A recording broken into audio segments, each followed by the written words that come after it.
Alors j'ai choisi pour thème, enfin voilà, dans le cadre de ce grand thème contre l'antisémitisme, donc j'ai choisi comme thème un particularisme universel. Voilà, ce sera mon thème, un particularisme universel. D'abord, je vais introduire un peu mon sujet et après, je proposerai une lecture de la Torah. Alors tout d'abord, le peuple d'Israël s'est très tôt distingué des cultures religieuses du Proche-Orient antique par sa croyance en un seul Dieu et par sa pratique religieuse qui impliquait tous les membres de la société hébraïque et pas seulement une caste de prêtres ou d'initiés. Tout le peuple d'Israël est concerné par la pratique, et hommes, femmes, enfants, et à l'intérieur il y a des prêtres, mais ce ne sont que des délégués en quelque sorte du peuple. Ce particularisme, le monothéisme, est une pratique religieuse qui concerne la totalité d'un groupe humain.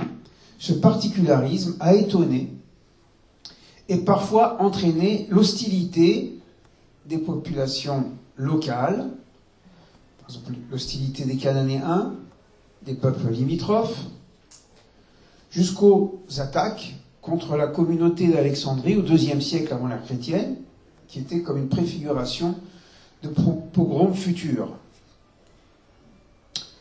Ce qui est différent a toujours intrigué, dérangé, effrayé et a engendré, d'une manière ou d'une autre, des violences verbales ou physiques. Historiquement, ce particularisme hébraïque, je dis hébraïque parce que dans la Bible on ne parle pas des Juifs, on parle des Hébreux, historiquement ce particularisme hébraïque est né lentement. Par exemple, les Hébreux n'ont pas adhéré de suite au monothéisme éthique, tenté sans cesse par le paganisme, notamment le paganisme cananéen, pour, entre guillemets, être comme les nations. Je cite ici 1 Samuel, chapitre 8, verset 5, quand le peuple demande à Samuel, « Nous voulons un roi pour être Kérol Agoïm, pour être comme les nations. » Donc il faut évacuer de notre esprit cette idée non historique que le peuple hébreu sortant d'Égypte devint immédiatement le peuple de Hachem, le peuple du tétragramme, le peuple de Adonai. Mais ce sont les prophètes, ces inspirés de l'Éternel, depuis Moïse jusqu'à Malachi, le dernier prophète canonisé, qui portèrent haut et fort ce monothéisme éthique. Je veux dire la foi, la émouna en hébreu, la confiance en un seul Dieu qui exigeait pour son culte le respect des valeurs morales. C'est ce que j'appelle le monothéisme éthique. Un seul Dieu, et le culte se traduit par le respect des valeurs morales qui sont attachées à l'identité divine.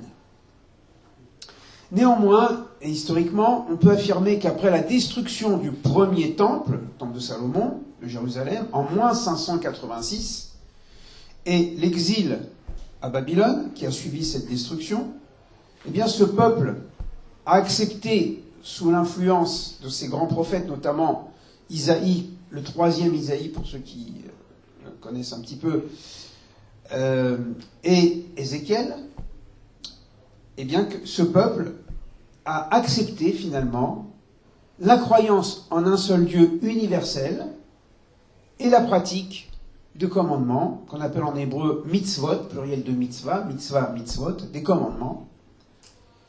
Et cette mutation a eu lieu pendant la période de l'exil.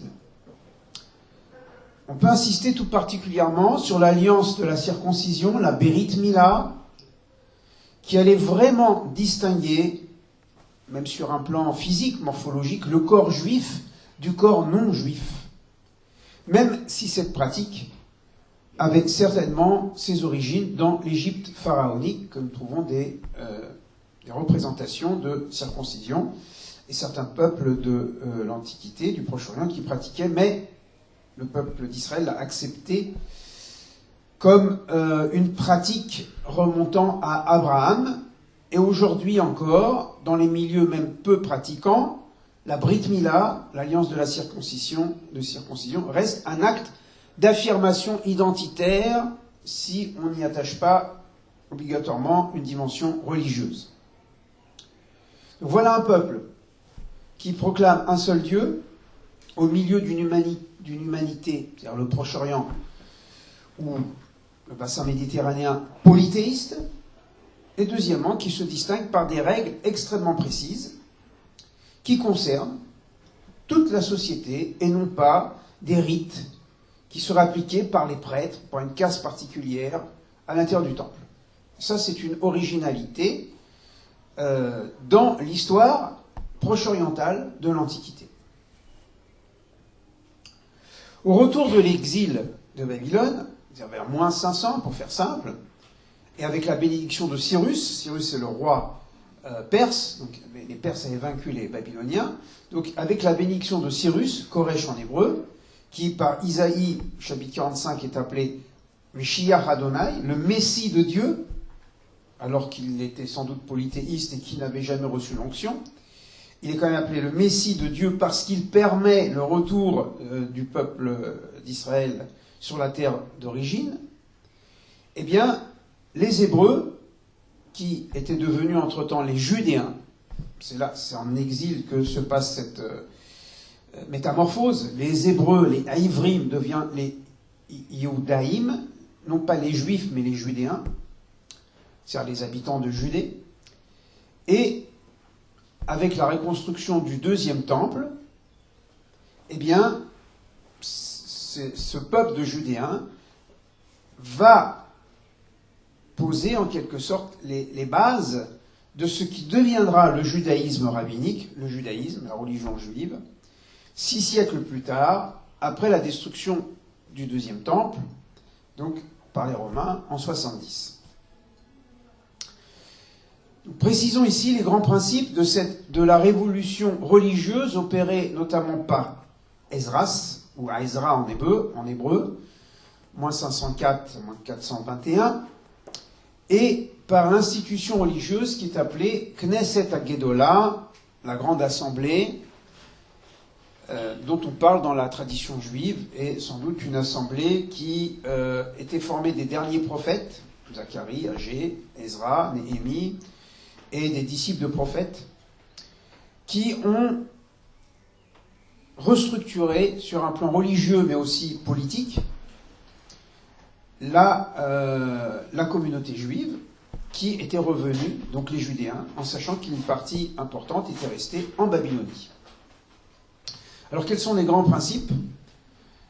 Premièrement, donc un seul Dieu, qui est désigné par le tétragramme, Adonai, YHWH, Yahvé, Yehovah, Hachem, le nom, désigné par le tétragramme, créateur des cieux et de la terre, créateur de la vie, et créateur de l'être humain, masculin et féminin.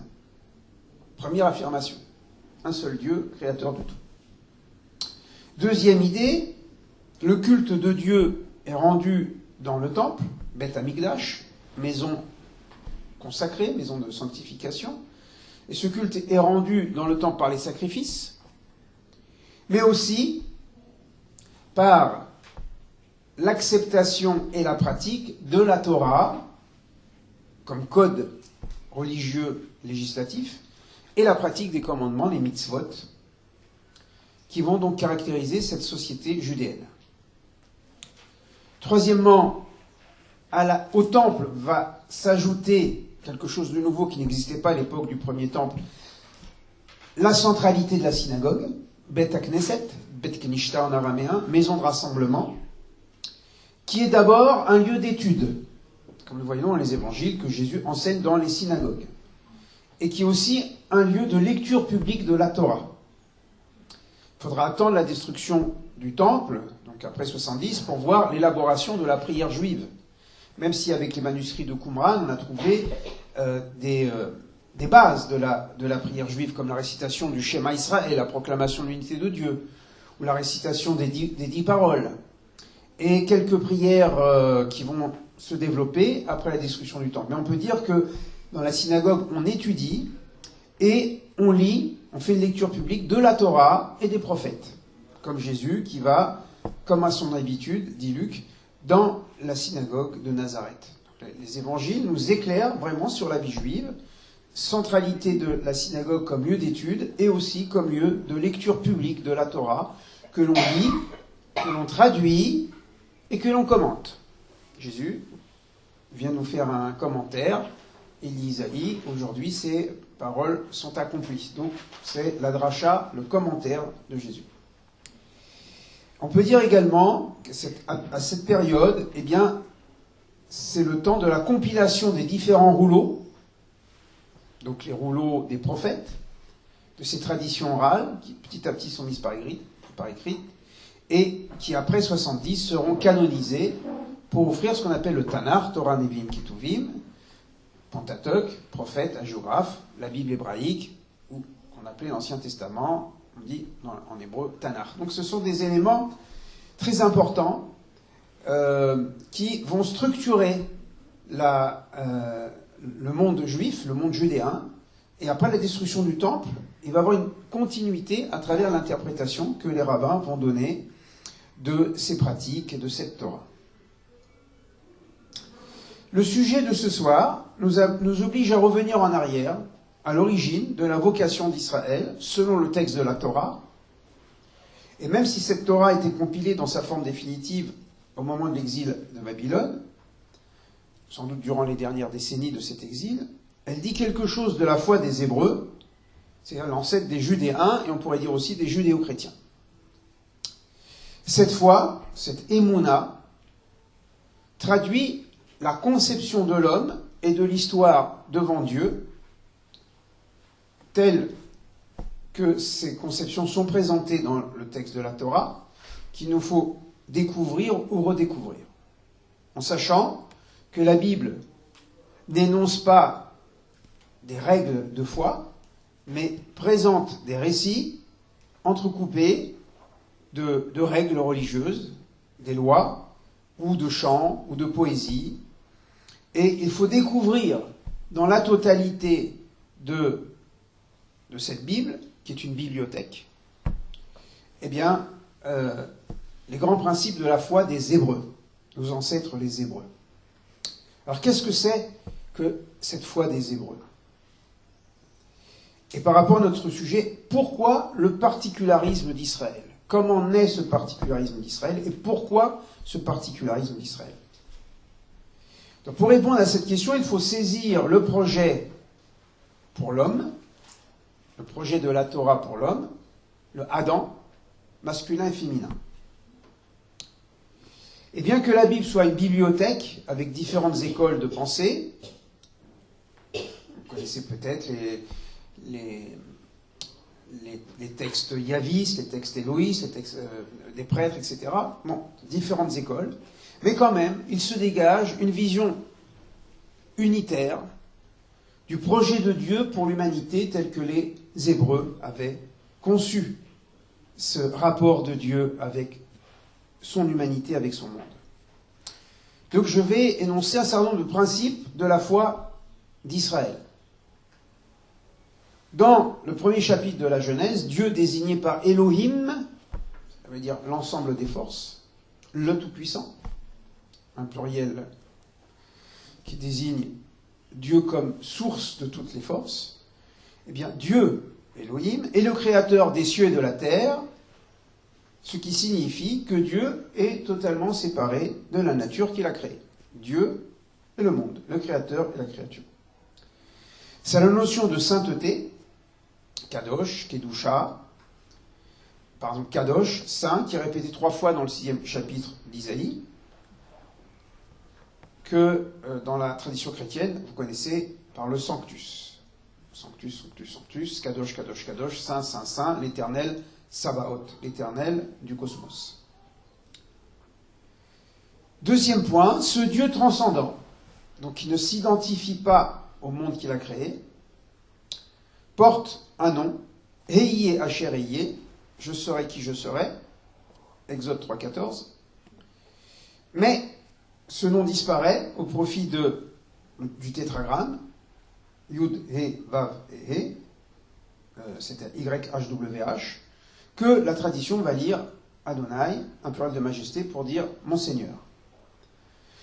Ce Dieu qui porte un nom, comme les divinités qui ont des noms, mais la Bible dit que c'est Dieu qui révèle son nom, c'est pas les hommes qui donnent des noms à Dieu, mais c'est Dieu qui révèle son nom à Moïse, est considéré comme source de vie, Mekor Chaim, psaume 36, 10, et bien que séparé du monde, le psalmiste dit qu'il est proche de tous ceux qui l'invoquent avec vérité. Psaume 145, verset 18. Donc, séparé, mais proche, avec la vérité du cœur. Troisième idée, Dieu est roi dans le ciel, mais il veut régner sur terre. C'est-à-dire sur un monde de volonté libre qui l'accepteront comme tel. Dieu est roi dans le ciel, ce sont les quelques chapitres des prophètes comme le début d'Ézéchiel, par exemple, ou Isaïe 6, qui révèlent que le monde angélique loue l'Éternel et que sa royauté ou sa sainteté est proclamée sans qu'il y ait la moindre opposition. Le monde minéral, végétal et animal est soumis aux forces physiques et aux forces du vivant, et entre les anges et le vivant, eh bien, il y a l'homme qui est présenté comme un être libre. C'est pourquoi, au début de la Torah, au chapitre 4, ou dans le Deutéronome, il est dit sans arrêt, je place devant toi la vie et la mort, et tu choisiras la vie, tu choisiras le bien, tu choisiras la bénédiction, ce qui signifie que l'homme pourrait choisir la mort et la malédiction, etc., etc. Et il n'est pas dit pour les animaux, pour les végétaux, ni pour les anges qu'ils peuvent choisir. Donc Dieu est roi dans le ciel, il veut régner sur terre, c'est-à-dire sur des volontés libres qui l'accepteront comme roi. Telle est la vision, par exemple, de Zacharie, prophète Zacharie, un des derniers prophètes, chapitre 14, verset 9, où il est dit « Ce jour-là, Dieu sera roi sur la terre, il sera un et son nom sera un », qui est ce verset qui conclut la prière juive, qui conclut donc l'espérance messianique d'un monde fraternel et pacifié, comme on lit au début du chapitre 2 d'Isaïe, quand les peuples monteront à Jérusalem. Jérusalem devenue capitale du monothéisme. Quatrièmement, la royauté de Dieu, ou l'acceptation de la royauté de Dieu, implique une vie en conformité avec sa volonté, comme l'expriment en permanence les prophètes. Il ne s'agit pas seulement d'une croyance, de croire en un seul Dieu, par rapport aux plusieurs dieux, mais c'est d'avoir une vie conforme à la volonté de ce Dieu. Et c'est autre chose qu'une affaire de croyance, une affaire d'action, d'une praxis morale. Et c'est ce qu'exprime Moïse, c'est ce qu'expriment les prophètes, et aussi Jésus dans le Notre Père, que ta volonté soit faite sur la terre comme au ciel, qu'on pourrait entendre que Jésus prie pour que cette volonté de Dieu qui est acceptée dans le ciel soit aussi acceptée sur terre, donc c'est-à-dire par les hommes. Dans la cohérence du texte de la Révélation, eh bien, cette volonté s'exprime à travers la Torah et les prophètes. C'est les prophètes qui sont porte-parole de Dieu, Moïse, considéré comme le plus grand prophète, même si le premier prophète mentionné, c'est Abraham en tant que tel. Mais, on peut dire, depuis Moïse jusqu'au dernier prophète, il y a une cohérence, même si chaque prophète a son langage, c'est-à-dire la fidélité au Dieu un, donc mise en garde contre les polythéismes, mais aussi contre l'affaiblissement sur un plan moral de la société. Cinquième élément, l'homme, masculin et féminin, créé par Dieu, n'est pas parfait. Loin de là. Mais il est invité à se parfaire. Donc il y a une conception dynamique de l'homme. L'homme est créé avec un certain état infantile au départ, et l'homme est invité à se parfaire. C'est ainsi qu'on peut entendre « Na'aseh Adam », nous ferons l'homme. Nous ferons l'homme, c'est-à-dire que l'homme va se faire avec Dieu. Pour ajouter à cette lecture, nous remarquons que pour chaque jour de la création, il est dit Dieu considéra que c'était bien, Vayar Elohim Kitov, et pour la création de l'homme, il n'est pas dit Vayar Elohim et Adam Kitov. Et Dieu vit que l'homme était bien. Sous-entendu, l'homme n'est pas encore bien, c'est-à-dire n'est pas suffisamment achevé pour dire qu'il est bien. Et donc, l'homme porte en lui un parfaire, un parachèvement. Et comment ce parachèvement sur un plan moral et spirituel peut se réaliser? Parce qu'il porte en lui, cet homme, le Tselem Elohim, on a traduit l'image divine, sont la Septante, et puis les traductions classiques. Sans doute, Tselem, ça vient d'une racine tsel, qui veut dire l'ombre, être à l'ombre de Dieu. Mais l'image divine est en l'homme, c'est-à-dire tous les attributs de Dieu sont intégrés dans la personne humaine, c'est notamment les attributs de justice, de vérité, d'amour, qui donnent à chaque être humain, en tant qu'humain, un sens moral qui le distingue des animaux, des végétaux, qui, eux, ne portent pas le Tselem Elohim. Le texte ne dit pas que les animaux, ou les plantes, même la lumière du premier jour, a été créée Tselem Elohim. Seul l'homme porte le Tselem Elohim. Et on ne dit pas non plus que les anges portent le Tselem Elohim. Donc il y a quelque chose de divin que le Créateur a placé dans cette créature particulière, Adam, Zacharun Keva, l'homme masculin et féminin, qui, en quelque sorte, une potentialité divine en lui qui peut lui permettre d'avancer, de s'élever sur un plan moral, spirituel. Ainsi donc, avant de parler du peuple élu, la Torah parle de l'homme élu, masculin et féminin. Zacharun Keva Baraota. Comprenons ici qu'il s'agit d'une idée révolutionnaire du monothéisme éthique qui affirme que tout homme, masculin et féminin, parce qu'il est homme, porte en lui cette part divine. Et n'oublions pas que dans la cité antique, en Égypte ou en Babylonie, seul le roi portait le sceau divin, seul le roi portait l'image divine. Donc la révolution de la Torah, la révolution hébraïque, c'est de dire que tout homme est créé à l'image de Dieu, et d'une certaine manière, donc tout homme et toute femme est un roi ou un prince et une princesse devant Dieu. Donc nous sommes tous des princes et des princesses devant Dieu. Et pas seulement le pharaon, et pas seulement le roi de Babylone, etc. Cela ne signifie pas, mon sixième point, si vous voulez, cela ne signifie pas qu'il n'y a pas d'intelligence ou qu'il n'y ait pas des formes de communication chez les animaux ou les végétaux. Mais cette intelligence ou cette forme de communication qui existe chez les animaux et les végétaux, on le sait aujourd'hui, permet uniquement la survie de l'individu ou de l'espèce, alors que l'intelligence humaine l'ouvre sur un questionnement et des découvertes hors de lui-même. Il est capable de créer un ordinateur, voilà, une caméra, des animaux, on peut avoir des formes d'intelligence, mais toujours pour la survie ou résoudre une question de survie immédiate ou répondre à un stimuli, avoir faim, et le singe va découvrir qu'avec un bâton, en tapant sur les bananes vont tomber. Donc c'est une forme d'intelligence, mais beaucoup plus limitée que celle de l'homme. Septième idée, dans la vision biblique, l'homme, masculin et féminin, est le partenaire de Dieu.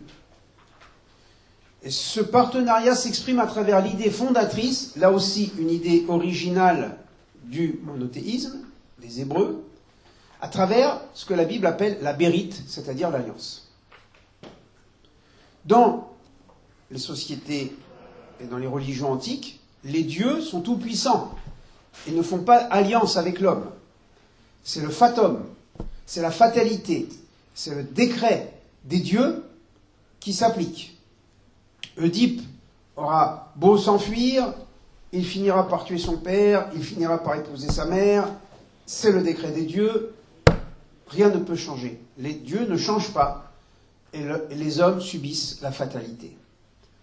Autre idée révolutionnaire de la Torah, l'homme est partenaire de Dieu et réciproquement, Dieu est partenaire de l'homme.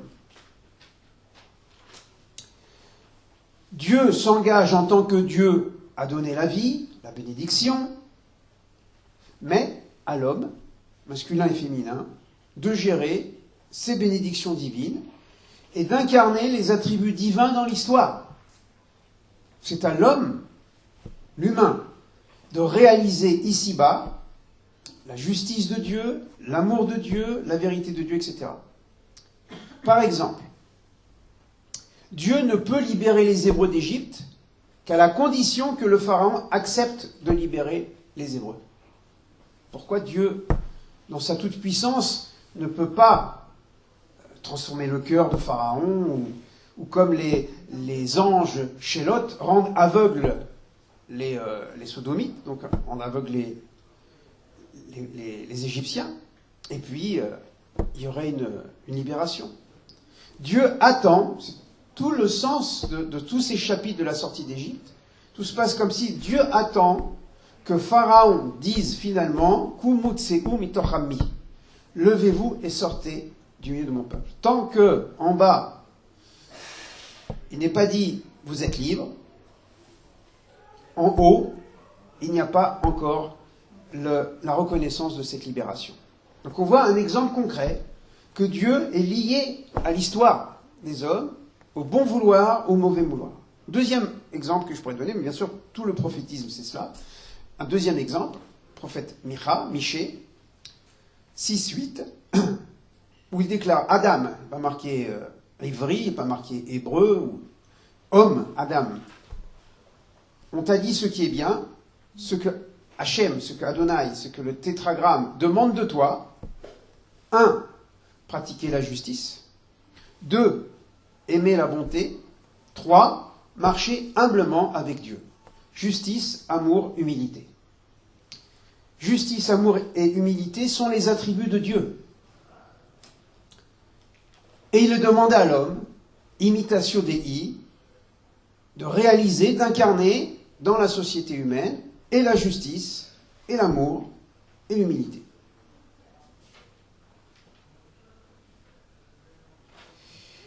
Maintenant, il faut parler un peu de l'anthropologie biblique. L'homme, Adam, masculin et féminin, qui est doté du Tselem Elohim, du fait, justement, de ce Tselem Elohim, est ouvert à un altruisme et un amour sans borne.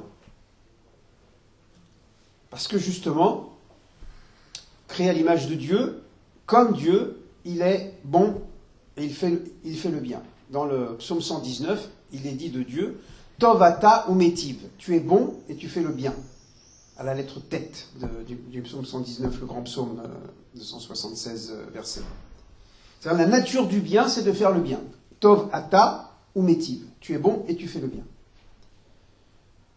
Mais en même temps, l'être humain, et peut-être c'est le propre de tout vivant, eh bien, pour persévérer dans son être, je reprends ici le conatus de Spinoza, pour persévérer dans son être, connaît aussi un instinct, on pourrait dire égocentrique. Je ne dis pas égoïste, ça c'est déjà dans les catégories morales, mais égocentrique. Nous sommes repliés sur nous-mêmes parce que pour vivre, nous devons sans arrêt survivre et donc sans arrêt alimenter l'être pour pouvoir survivre. Le fait de manger, par exemple. Si on ne mange pas, on ne peut pas vivre. Donc, manger, ça signifie combler mon manque. Donc il y a quelque chose dans la nature du vivant qui amène à ramener vers soi ce qui est à l'extérieur de nous-mêmes pour pouvoir perdurer ou persévérer dans son être. Cela est vrai de tout vivant, même une paramécie, voilà, c'est un corps unicellulaire jusqu'à l'homme, tous les vivants. Mais cela est vrai davantage chez l'homme, mais caractéristique de l'anthropologie humaine, ça c'est une donnée, on pourrait dire, reconnue, c'est que dans tous les vivants, à notre connaissance, la seule créature qui est capable de maîtriser son désir d'être, de limiter son expansion d'être, c'est l'homme. On ne connaît pas dans le monde végétal ou dans le monde animal cette caractéristique de la retenue de l'expansion de l'être. C'est-à-dire que le lion, quand il a faim, il va manger la gazelle, il va poursuivre la gazelle. Un arbre qui va se développer, ben, il va se développer, et s'il y a des arbres plus faibles à côté, ils seront écrasés, etc. L'homme a cette particularité de pouvoir retenir sa toute-puissance d'être. Je vais donner 2 exemples. Dans toutes les créatures vivantes, il n'y a que l'homme qui peut décider de jeûner volontairement, de faire un carême. Les animaux ne font pas carême, ils ne jeûnent pas.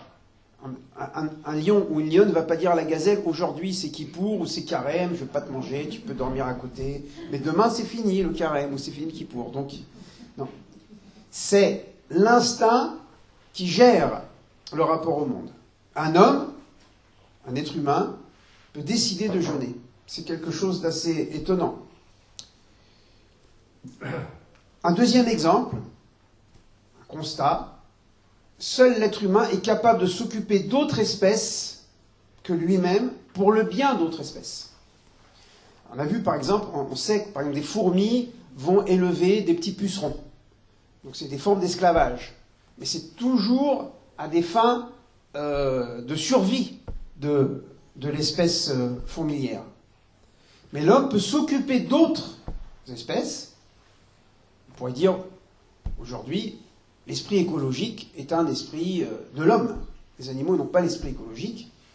Mais l'homme peut dire, il faut penser à la nature, il faut penser aux arbres, il faut penser... Donc, on voit que chez l'homme, il y a quelque chose de très particulier qui n'existe pas chez les autres vivants et qui est sous-entendu dans l'approche de l'homme selon la Torah.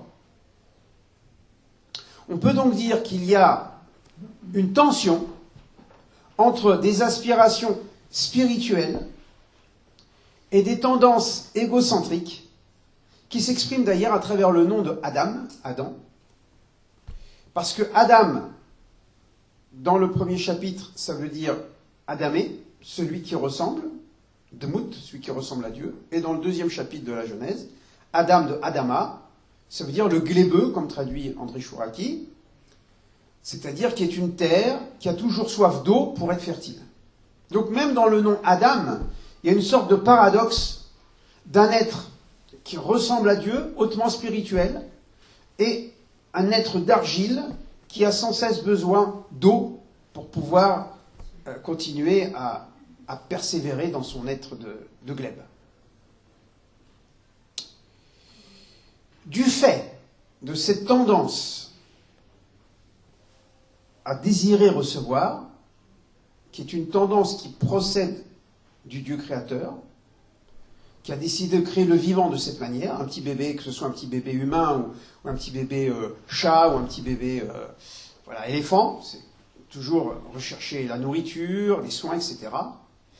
Eh bien, du fait de cette tendance du vivant, et du fait de la caractéristique de l'homme, Dieu va donner une loi à l'homme qui va s'ajouter à la loi de l'instinct, à la loi de nature. C'est-à-dire, il n'y a que l'homme qui peut entendre une loi qui lui demande de gérer son instinct. Ça peut être aussi une loi sociale, un feu rouge.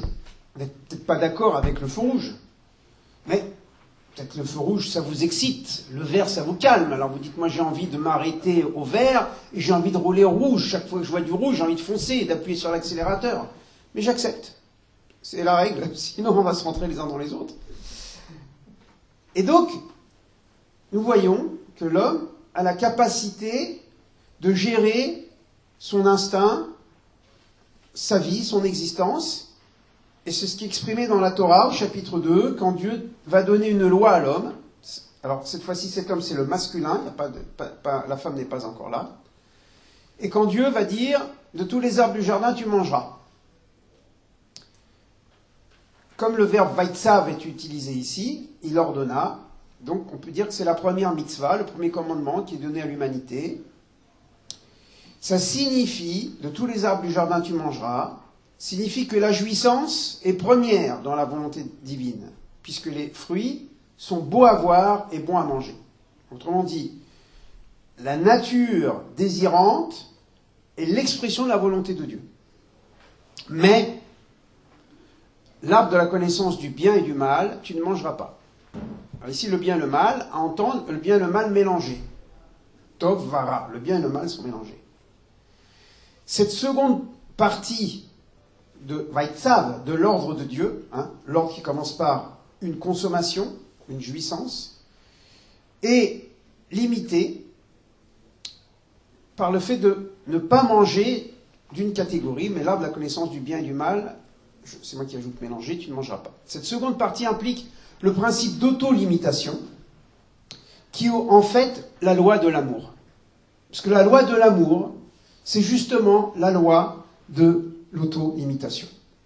Chez Jésus, ça va jusqu'à la mort. Il est tellement auto-limité qu'il donne sa vie pour les autres, mais le principe d'auto-limitation, c'est la loi de l'amour, pour que l'autre soit.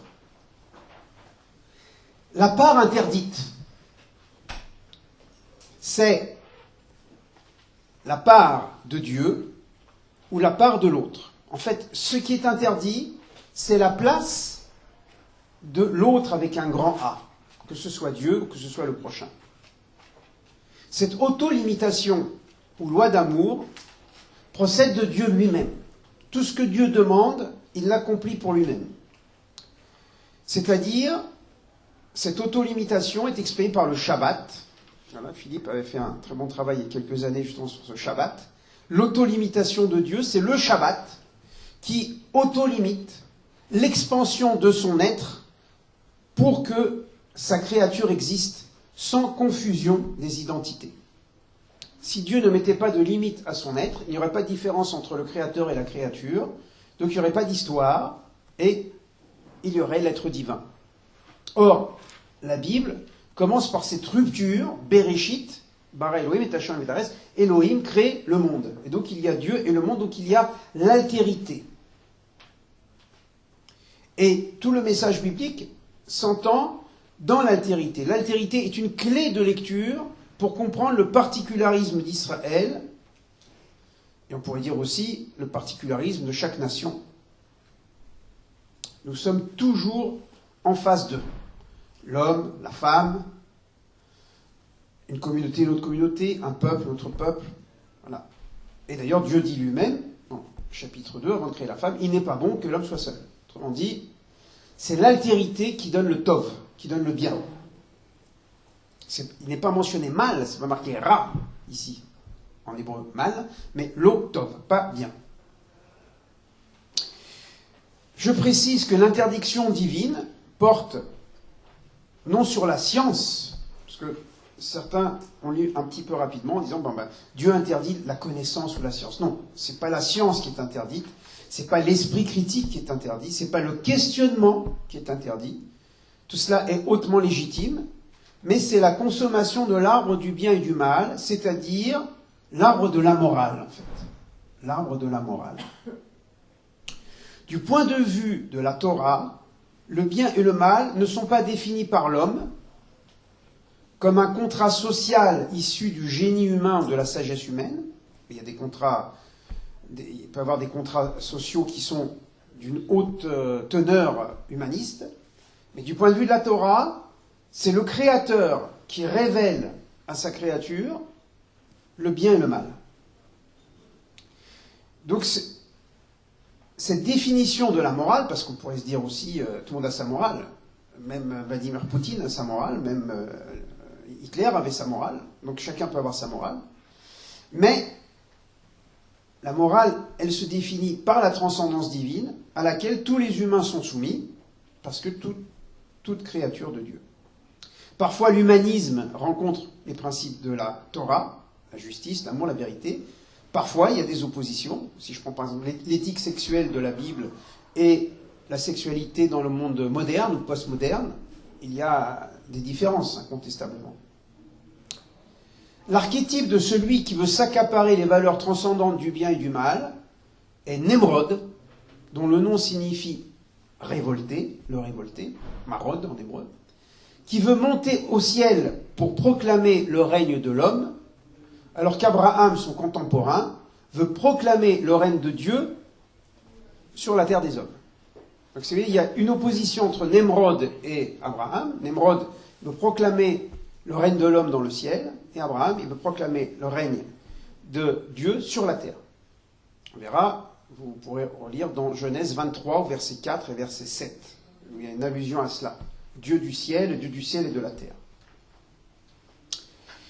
Dans la première génération, l'homme est incapable de parler avec la femme. C'est au chapitre 3. C'est-à-dire que ce rapport d'altérité échoue, bien que la femme ait été créée, Ezer Kenegdo, en aide, en vis-à-vis, étymologiquement, ça veut dire Kenegdo, apporter de dialogue, mais il ne dialogue pas. Et c'est sans doute à cause de ce manque de dialogue qu'il y a eu la faute. À la seconde génération, Caïn tue son frère Abel, et donc, on entre vraiment dans l'histoire qui est inaugurée par un fratricide. Comme je dis souvent que Caïn et Abel pouvaient être psychanalysés parce qu'ils avaient un papa et une maman, mais Adam et Ève, avec qui ils pouvaient parler de leur papa et de leur maman. Dans le prophétisme hébraïque, c'est une constante de tout le prophétisme. La faute de l'homme contre l'homme est toujours plus grave que la faute de l'homme contre Dieu. C'est récurrent dans tous les discours des prophètes. C'est la raison pour laquelle le mot péché, khatat, apparaît dans le récit de Caïn et Abel et pas dans le récit de Adam et Ève. Il faut bien reconnaître que dans le récit de Adam et Ève, il n'est pas mentionné de péché. Peut-être des lectures postérieures, mais le mot péché apparaît dans le récit de Caïn et Abel, et le khatat ici serait le meurtre. Cette violence fratricide va entraîner une violence généralisée au niveau de l'humanité. Donc c'est la génération du déluge. La Torah nous met en garde dès ses récits fondateurs, comme si elle voulait livrer à l'humanité une mémoire, des risques d'une barbarie illimitée qui pourrait engendrer une autodestruction de la civilisation. Ça veut dire, comme disait Paul Valéry, nous savons que nous sommes mortels, mais il le disait à cause de la Première Guerre mondiale, et nous on peut le dire à partir de la Bible. Nous savons que nous sommes mortels parce que, au chapitre 6, 7 et 8 de la Genèse, l'humanité s'est autodétruite, l'ishrata. Il faut bien lire le texte, que la civilisation s'autodétruit et que Dieu arrive à la conclusion qu'il n'y a plus de survie possible, et donc c'est le déluge. Et donc cette explosion de violence entraîne un déluge d'eau, et seul Noé et sa famille, ainsi que des couples d'animaux, sont sauvés. C'est le thème du petit reste qui porte l'espoir de Dieu pour son monde. On trouve ça aussi dans les écrits de Paul, le petit reste. Mais c'est déjà un thème chez les prophètes et déjà avec Noé. Après le déluge, Dieu fait alliance, bérite, avec l'humanité de ne plus envoyer de déluge d'eau. Et les rabbins précisent, Dieu n'a pas promis qu'il n'y aurait pas de déluge de feu, que Dieu nous en préserve. Il dit simplement plus de déluge d'eau. Cette humanité post-diluvienne va se constituer à travers les trois fils de Noé, Shem, Ham et Japhet. Sem, Ham et Japhet. De ces trois enfants naîtront 70 familles de la terre, 70, selon le nombre de leurs descendants mentionnés au chapitre 10 de la Genèse. Si vous comptez le nombre de descendants de Shem et de Ham et de Japhet, vous obtenez le chiffre 70 dans le chapitre 10, un peu rébarbatif. On a un petit peu peur de ces chapitres-là, on les lit rapidement, mais quand on les étudie, on voit qu'il y a une grande richesse aussi. Chapitre 10. Ce chiffre 70, symbolique, désignera toujours l'universel dans la Bible, dans les évangiles et dans la tradition midrashique. Si le chapitre 10 de la Genèse présente la naissance naturelle des peuples, selon leur déplacement, leur langue et leur terre d'accueil, le début du chapitre 11 présente le récit de la tour de Babel, qui marque, sous un autre angle, la naissance des peuples, sous-entendu des 70 peuples, mais cette fois-ci du point de vue de l'intervention de Dieu. Il est fréquent dans la Bible que le même récit soit présenté sous des angles différents, des fois du point de vue de Dieu et du point de vue de l'homme. Dans le premier chapitre, l'homme et la femme sont créés en même temps, et dans le deuxième chapitre, l'homme d'abord et la femme ensuite. Du point de vue de Dieu, il y a déjà une parité fondée de l'homme et de la femme, et dans le deuxième chapitre, il y a l'homme d'abord et la femme ensuite. Et ça, c'est assez fréquent dans beaucoup de passages de la Bible. Donc, un nouveau récit de la naissance des peuples. Cette humanité post-diluvienne parle la même langue et s'exprime dans les mêmes propos. C'est le premier verset du chapitre 11. C'est-à-dire, il s'agit, selon la Torah, d'une société monolingue, monoculturelle, peut-être monotone aussi. Et la lecture populaire populaire juive et chrétienne, d'ailleurs, voit dans l'intervention de Dieu une malédiction pour l'humanité. Or, l'humanité n'est pas maudite. Pas plus que le couple Adam et Ève n'est maudit après la consommation du fruit interdit. Et je profite pour faire une petite digression, que malheureusement, en s'éloignant du texte originel, de l'hébreu originel, et en projetant sur le texte des lectures théologiques, et je pense aussi à des lectures rabbiniques tardives, le message de la Torah, des Hébreux, a souvent été dénaturé. C'est pourquoi je me fais un devoir de travailler les textes en hébreu. Et comme je dis souvent à mes élèves, la première interprétation de la Torah se trouve dans l'hébreu. Il faut bien travailler l'hébreu. Les traductions nous donnent des visions fausses. Il faut revenir à l'hébreu. C'est l'hébreu qui est la première interprétation. Par le travail de l'hébreu originel, nous essayons de retrouver l'esprit des prophètes et des scribes, dont, entre autres, bien sûr, Jésus fut un fidèle continuateur. Ainsi, le Dieu de l'origine, le Dieu qui fait alliance avec Noé et sa descendance, c'est-à-dire notre humanité, ne maudit pas l'humanité, le verbe maudire n'apparaît pas, mais il diaspore la langue originelle en 70 langues, à l'instar de la lumière blanche, fragmentée en 7 couleurs primordiales dans l'arc-en-ciel. Donc vous voyez ce thème, l'arc-en-ciel, les 7 couleurs, 70 peuples.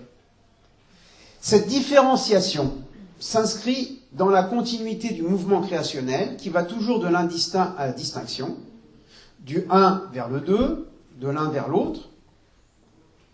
Et comprenons que le Dieu, notre Père qui est aux cieux, désire une humanité plurielle, assumant le dialogue des identités, plutôt qu'une fusion, une confusion de ces identités.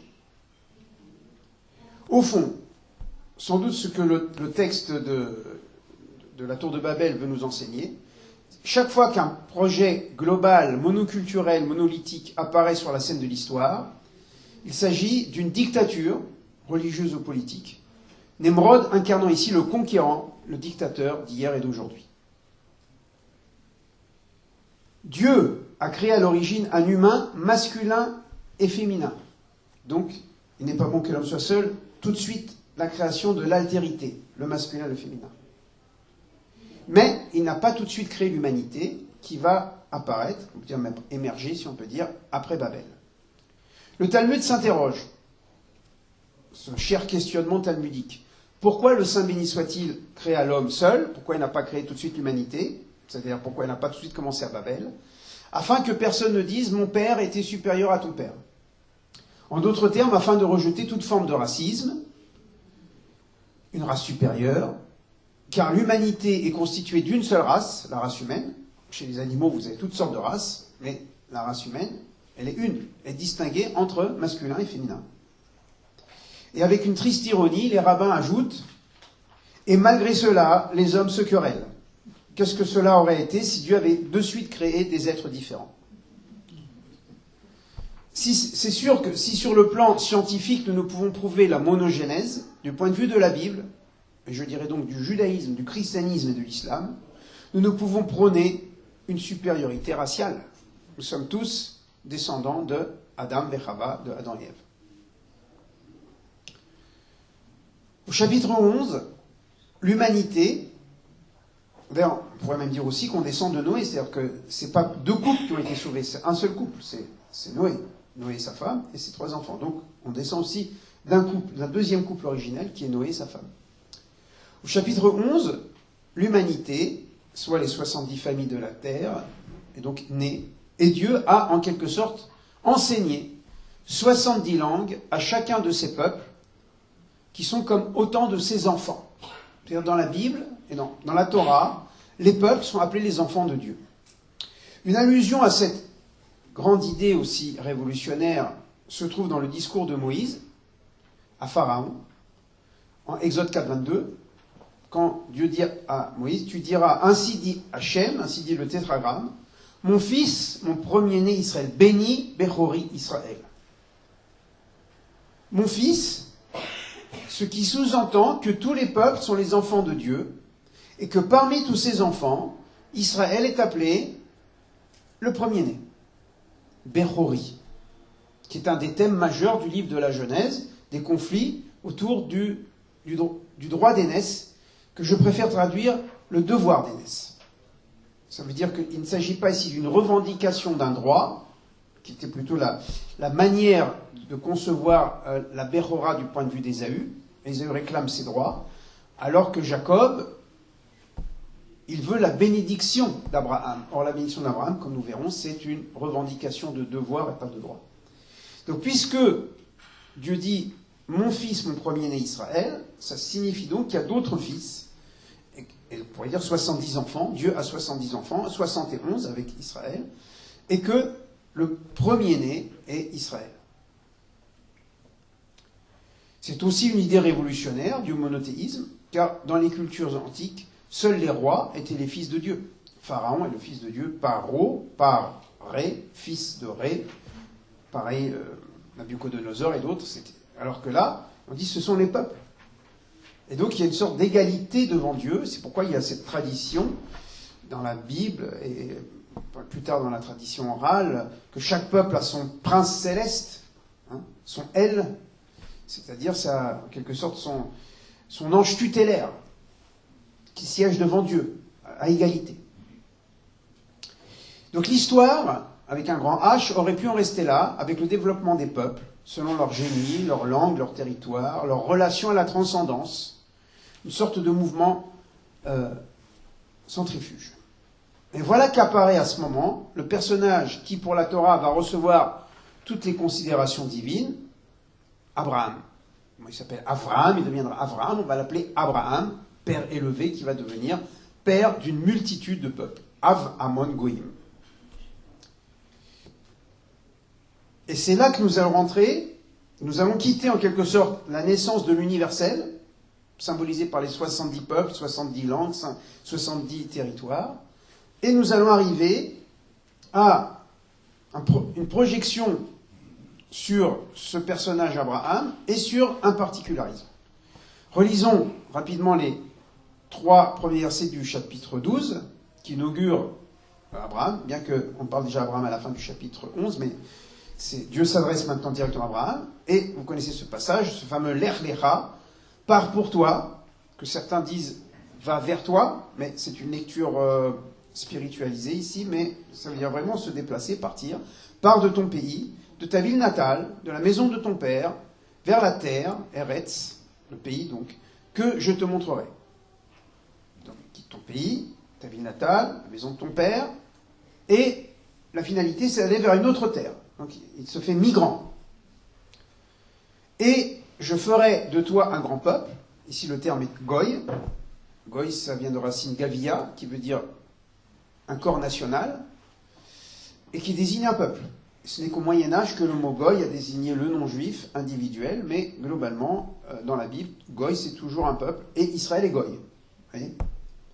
Aujourd'hui, un Goy, on pense justement, c'est celui qui n'est pas juif. Mais non, c'est Israël aussi est Goy. Je ferai de toi un Goy Gadol, un grand peuple. Je te bénirai, j'agrandirai ton nom. ça veut dire ta renommée, et veillez bracha, et sois bénédiction. Et je bénirai ceux qui te béniront, et celui qui te méprisera, Kalel, je le maudirai à Or, et elles seront bénies par toi, toutes les familles de la terre. Donc on parle de nouveau des familles de la terre, exactement comme à la fin du chapitre 10, on avait parlé des familles de la terre qui s'étaient installées sur leur territoire. Les peuples ne sont que des familles élargies. C'est pour ça qu'au départ, il y a une famille, et ensuite le peuple.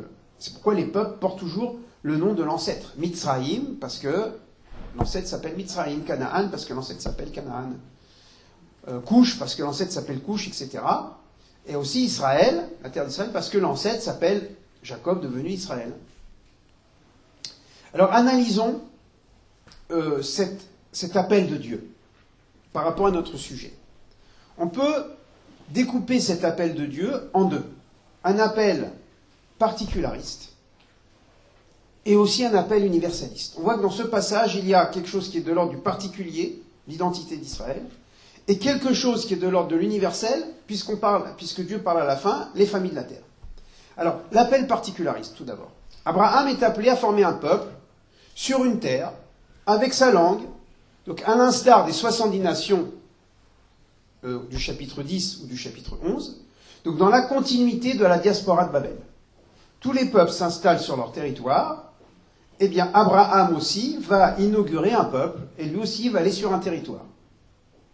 Mais, contrairement au chapitre 10, qui semble être une inspiration naturelle du déplacement des peuples, Abraham se déplace selon l'appel de Dieu. C'est-à-dire qu'il est capable d'entendre un appel qui lui demande de quitter son pays, sa ville natale, la maison de son père. Comprenons aussi les valeurs nationales, les valeurs locales et les valeurs familiales. Donc il y a en même temps aussi un dépassement intérieur. Pour aller vers la terre que je te montrerai. Et c'est un acte de foi. Il ne sait pas où il va. Il n'a pas de GPS, mais c'est le bon Dieu qui lui dit « Là où tu devras aller, je te dirai ». Il comprend qu'il est plus grand que lui-même, puisqu'il est porteur d'un goy, d'un peuple, exactement comme Rebecca entendra qu'elle porte en son sein deux peuples, quand elle est enceinte, donc la femme d'Isaac, et que Dieu lui dit, en fait, tu portes deux peuples, Shne Goyim, deux peuples, qui seront en fait Ésaü, donc Édom, le peuple iduméen, et Jacob, qui deviendra le peuple d'Israël. Donc Abraham comprend qu'il est plus que lui-même, qu'il est porteur d'une descendance. Surtout, Abraham est capable de déceler dans cette invite du Créateur des cieux et de la terre que c'est Dieu qui lui parle. Et non pas, c'est-à-dire le Ha-Elohim. Des fois dans le texte biblique, il y a marqué Ha-Elohim, le Dieu. Pas une divinité, le Dieu. Veha Elohim nisabra. Le Dieu a éprouvé Abraham, chapitre 22. Et non pas une divinité locale, c'est-à-dire une déformation par le prisme de l'imaginaire du Dieu un réduit à une idole. Qu'est-ce que c'est que l'idole? C'est une perception limitée, prismée, de l'infini divin qui est réduite en idole. C'est pour ça que Malachi, le dernier prophète, dans le premier chapitre, dit que tous les peuples, même les peuples idolâtres, servent Dieu. Mais simplement, ils sont arrêtés en chemin, en quelque sorte, sur l'idole, et n'ont pas été jusqu'à Adonai, le Dieu. Et ils s'arrêtent à des conceptions de divinité ou d'idole, d'image. Abraham perçoit que c'est Dieu, le Dieu, qui lui parle. D'ailleurs, le passage que j'ai parlé tout à l'heure, Genèse 23, versets 4 et verset 7, quand Abraham demande à son serviteur d'aller chercher une épouse pour Isaac.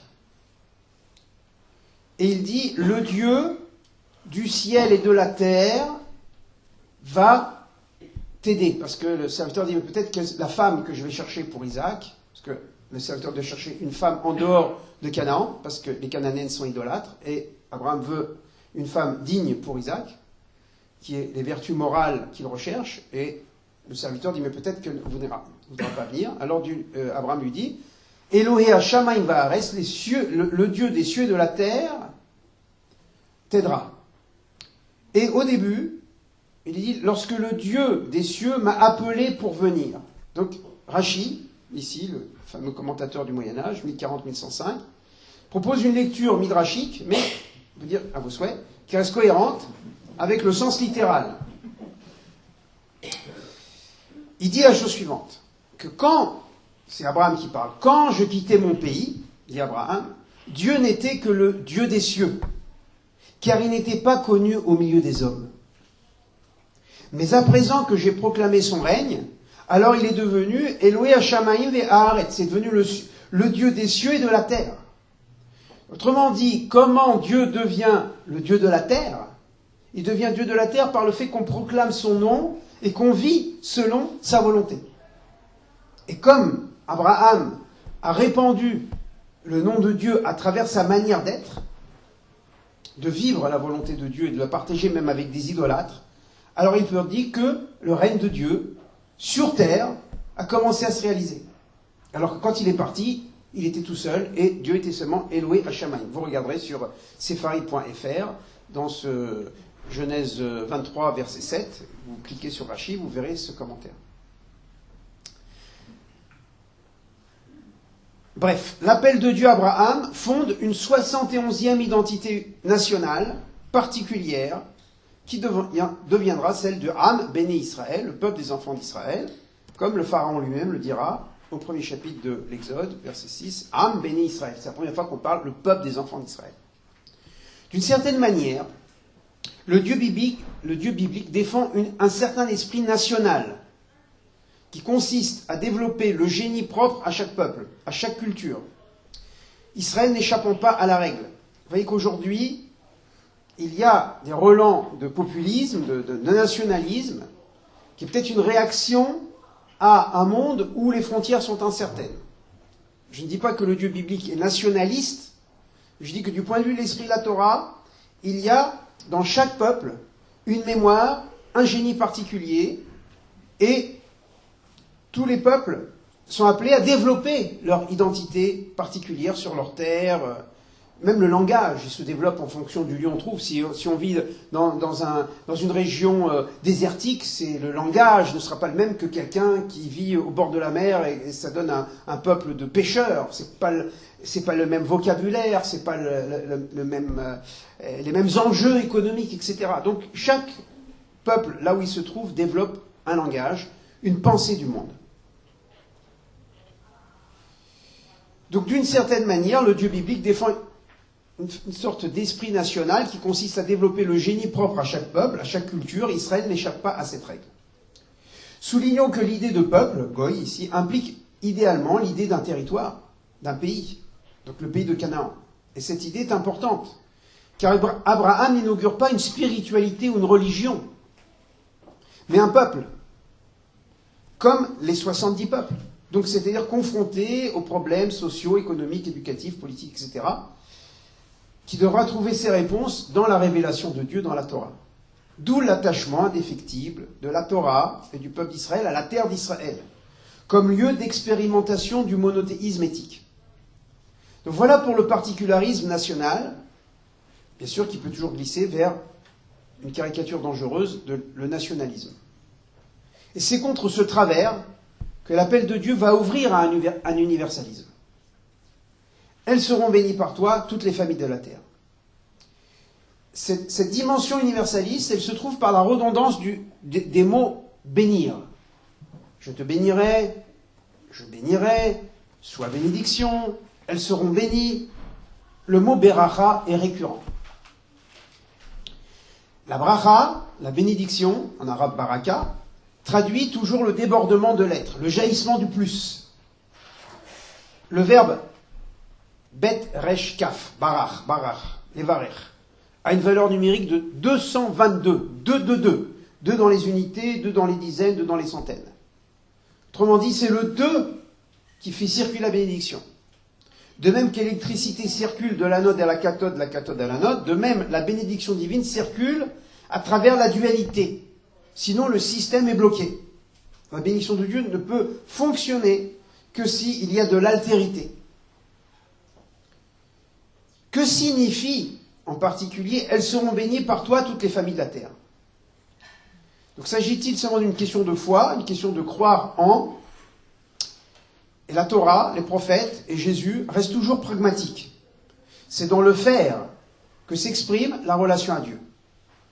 Ce que Dieu demande, ou ce qu'il promet, ou ce qu'il demande et promet à Abraham, c'est que l'identité nationale idéale du peuple d'Israël soit une identité qui se vive en termes de bénédiction pour tous les peuples, connus et inconnus. Comment peut-on vivre son identité particulière au niveau de l'universel? C'est pas seulement une question pour Israël, c'est une question pour tous les peuples. Israël n'étant qu'une sorte de laboratoire pour l'humanité.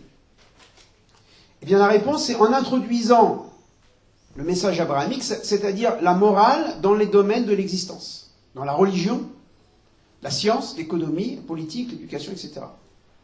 C'est ce que la Torah va appeler le code de sainteté que nous avons lu ce Shabbat à la synagogue.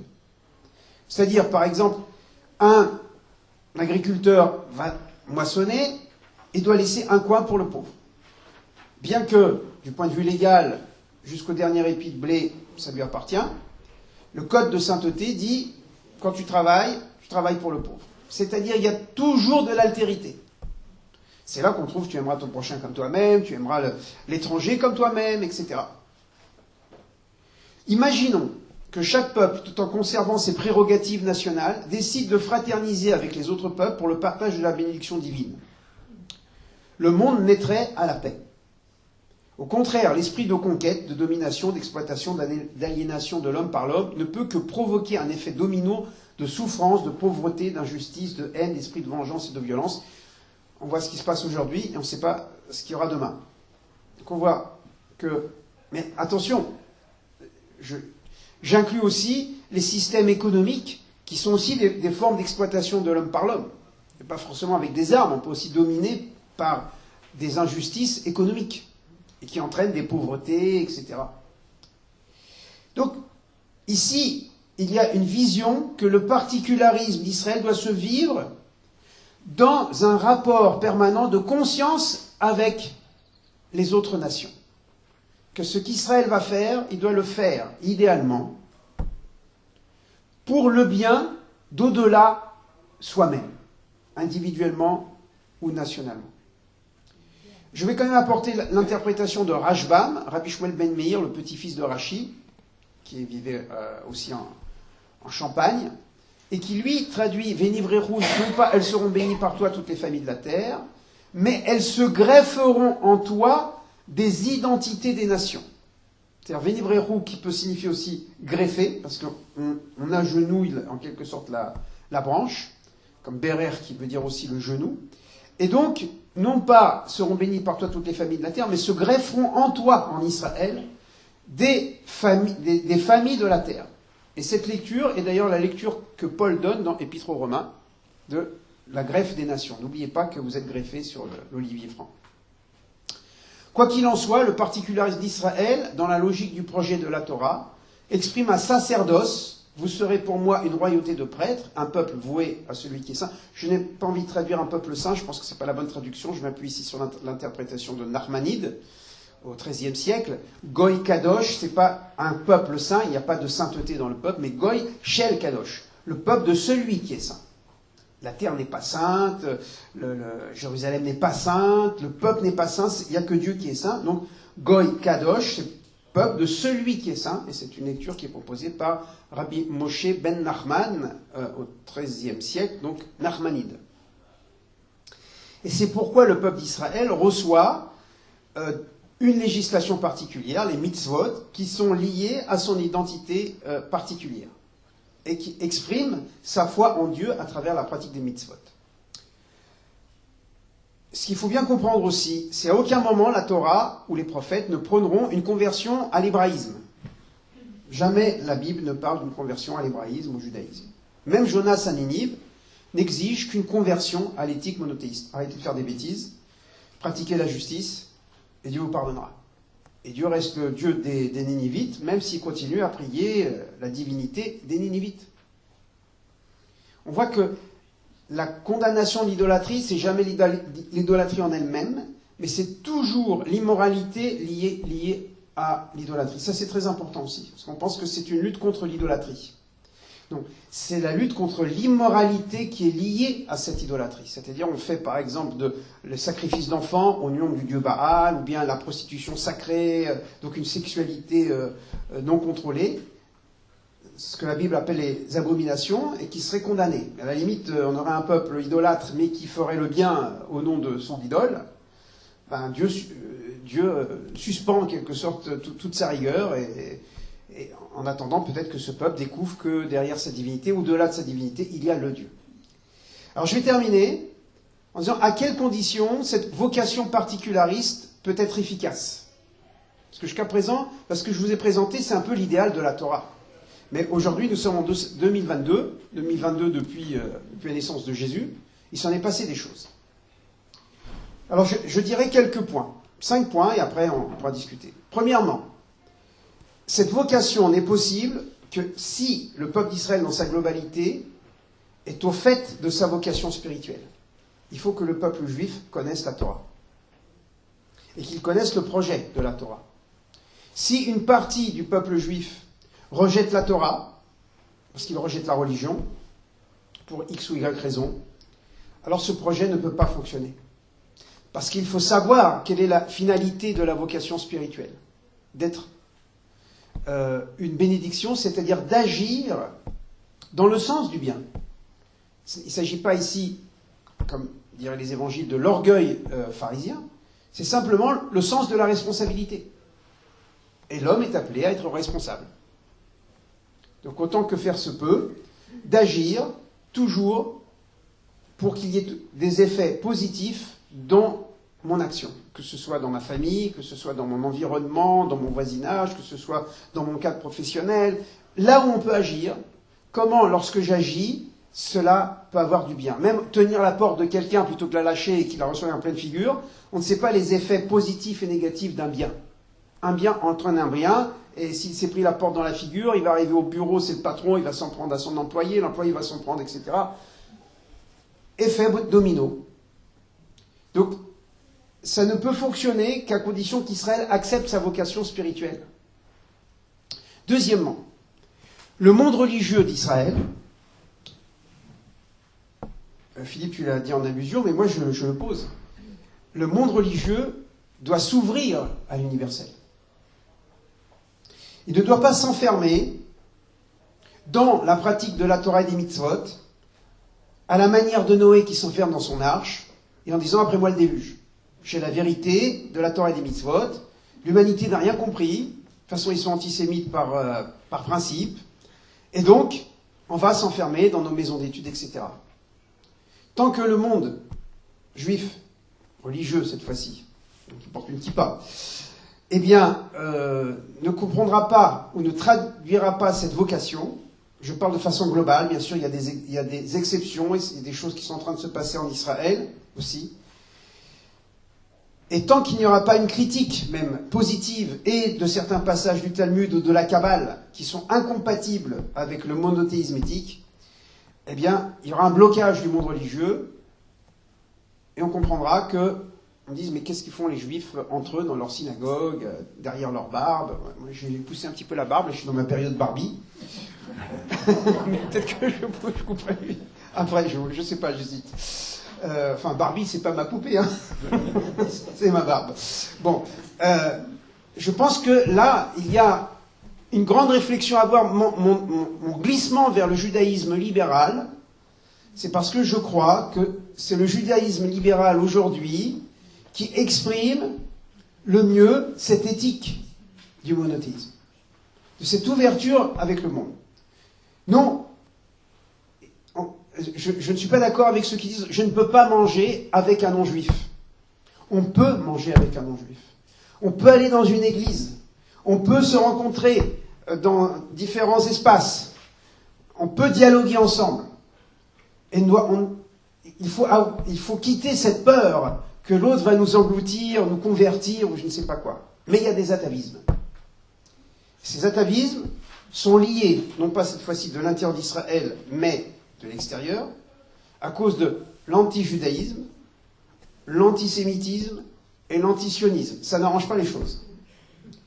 J'appelle anti-judaïsme la négation de l'identité d'Israël en tant que peuple. L'anti-judaïsme, la négation du message de la Torah, des prophètes et de la tradition d'Israël. Ça, c'est anti-judaïsme. On l'a dit d'ailleurs, l'Église, c'était de l'anti-judaïsme, pas de l'antisémitisme. L'antisémitisme au XIXe siècle, c'est un mot qui apparaît au XIXe siècle, c'est la négation du peuple juif en tant que tel, qu'il soit religieux ou pas religieux. Et l'antisionisme, c'est le refus que le peuple juif ait une terre. Ces éléments constituent des traces ataviques du point de vue du judaïsme qui, encore présent aujourd'hui, comme cause ou comme conséquence, on ne sait plus qu'est-ce qui est cause et qui est conséquence, empêchent le développement serein d'une vocation spirituelle à cause de l'aspect irrationnel de ces négations. Demandez à un antisémite pourquoi il est antisémite, il ne sait pas. Combien de fois on m'a raconté, dès l'instant où mon voisin, mon collègue de bureau, ça fait 10 ans qu'on travaille ensemble, dès l'instant où il a appris que je suis juif ou que je suis juive, il s'est passé quelque chose dans la tête. Il m'a pu regarder pareil. C'est la même personne, je veux dire, c'est la même relation. Mais parce que juif, donc il y a de l'irrationnel qui a été transmis, et qui entraîne des réactions incompréhensibles, de méfiance, de rejet, etc. Autre élément, de mon point de vue, c'est mes conclusions, Israël ne peut plus revendiquer seul cette vocation spirituelle. Parce que la Torah et les prophètes ont parlé dans un monde polythéiste. La seule religion monothéiste, c'était la religion d'Israël. Les Égyptiens, les Cananéens, les Babyloniens, les Chaldéens, les Grecs, les Romains, tous polythéistes. Mais il y a eu le christianisme, il y a l'islam, pour ne parler que des traditions abrahamiques. Je ne peux pas, en tant que juif, faire l'abstraction du christianisme et de l'islam qui revendiquent avec la même ferveur une vocation spirituelle, avec chacun ses critères de foi, ses espérances. Et donc, même s'il y a une revendication des racines juives, même dans l'islam, mais parfois dans le christianisme, on peut dire le christianisme est comme un aboutissement du judaïsme, où l'islam dit, nous on a le dernier prophète, on reconnaît Moïse, on reconnaît David, on reconnaît Jésus, mais on a le dernier prophète. Donc il faut tenir compte aussi de cela, dans une vocation spirituelle. Dernier point, l'état du monde contemporain laisse peu d'espace à la vocation spirituelle. Il y a des aspirations à la spiritualité, mais elles ne sont pas forcément liées aux religions abrahamiques. Aujourd'hui, on cherche la spiritualité, on peut le trouver aussi dans New Age, dans le bouddhisme, dans la méditation, dans un melting pot de différentes traditions, un peu de ceci, un peu de cela. L'Occident, aujourd'hui, est aussi dans un état d'incertitude. Le libéralisme économique, le développement d'une technologie qui se justifie elle-même.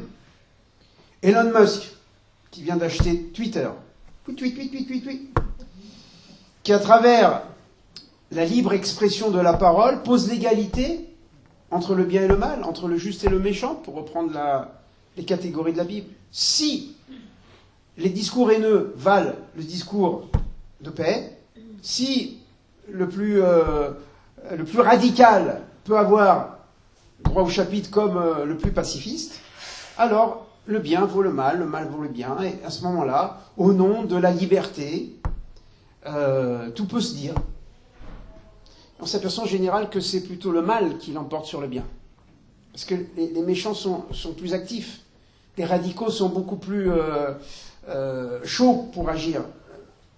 Majoritairement, nous sommes des pacifistes, mais on a tendance à rester chez soi. Voilà, on est contre. Et justement, parce qu'on est contre le radicalisme, alors on cherche une vie tranquille. L'homme de paix n'est pas un violent, puisque justement, c'est une personne de paix. On peut ajouter que la foi d'Israël n'a pas trouvé de solution au conflit israélo-palestinien. Même la religion d'Israël ne peut pas. La religion chrétienne est instrumentalisée en Europe et aux États-Unis. On le voit ici en Europe et aux États-Unis. Les théocraties musulmanes ont étouffé les mouvements démocratiques légitimes de leur propre peuple. On peut se dire que nos religions, globalement, en tout cas quand elles ont un pouvoir, sont affaiblies. Alors qu'est-ce qui reste? Il reste ce que nous faisons, à notre niveau. Une sorte de déclaration de foi. C'est à savoir qu'un projet d'un particularisme à vocation universelle porte la clé d'une sortie de crise. Mais à condition que les bonnes volontés particularistes, par exemple le particularisme juif, le particularisme chrétien, le particularisme musulman, le particularisme philosophique, même athée, se rencontrent pour engendrer un ethos à l'échelle planétaire. Même à considérer, du point de vue de la foi chrétienne, que nous sommes dans un monde post-messianique. Depuis 2000 ans, nous sommes dans un monde post-messianique, selon la foi chrétienne. L'enseignement de Jésus et son enseignement moral restent d'une grande actualité et incontournable. Qu'est-ce qu'on fait du sermon sur la montagne? Tu aimeras ton ennemi. On en est bien loin, même quand on se revendique du christianisme. La clé, elle est là. À notre échelle, à nous, ici, le dialogue interreligieux, interculturel, reste la voie du salut pour que la terre devienne le royaume de Dieu, pour le transmettre à nos enfants, car Dieu ne veut pas être roi dans les cieux. Il serait bien malheureux si on faisait sauter la planète pour qu'on se retrouve tous là-haut. Lui, ce qu'il voudrait, c'est être le roi sur la terre, qui pourrait devenir un paradis si nous le voulions. Mais l'homme aime-t-il la vie à ce point?